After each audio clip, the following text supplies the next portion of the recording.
Jai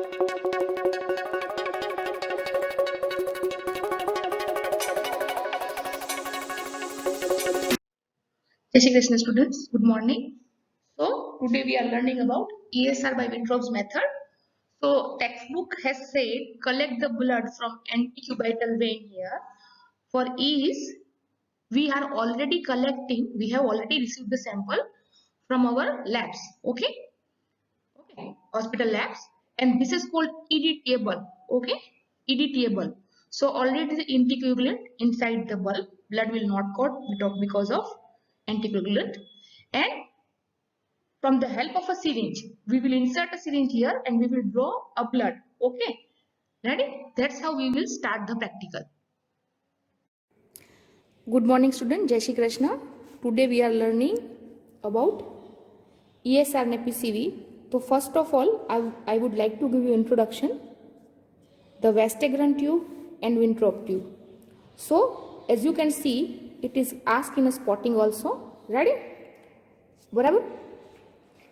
In a physiology, in pathology, practical both. And theory is throughout MBBS, ESR PCV is important because it helps in a patient prognosis. Okay. Now, as you can see, I am focusing right now on Wintrop's tube. Okay, only on Wintrop's tube. So you can see it is a short one in compared to the PCV, the Vestigeron tube. Winthrop tube is a short one, right? So as you can see, ready? Okay, we are inserting the blood inside the syringe, but it is not easily going. We have to keep tube horizontal maximum. So air can pass out and blood simultaneously can go in. But it is not going, है ना?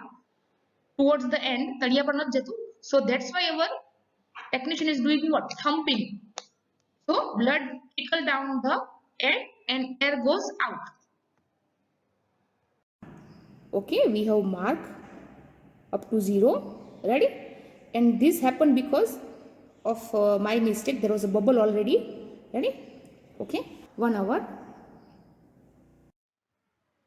So as you can see, normal value is 0 to 9 millimeter in males and females 0 to 20 millimeter at end of 1 hour.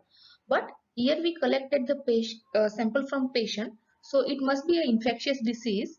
Okay, ready? It is so here is a 0 mark. So you can see here, this is definitely 60 millimeter. Okay, at the end of 1 hour, our result will be 60 millimeter ESR. Now, the reason for this amount of increased ESR can be anemia, pregnancy, infection, acute and chronic both. So, this test will not tell you what kind of infection it is, but suppose this is a tuberculosis patient, so this is a prognostic test. So, what you do, you give your treatment and meanwhile will you do ESR. So, if it is 60 right now and now ESR is after 2 months of treatment is 30-20, so we can say the patient's condition is getting better. So ESR is prognostic, not diagnostic. So many times it is a theory and viva question, can be asked in a spotting also. Okay.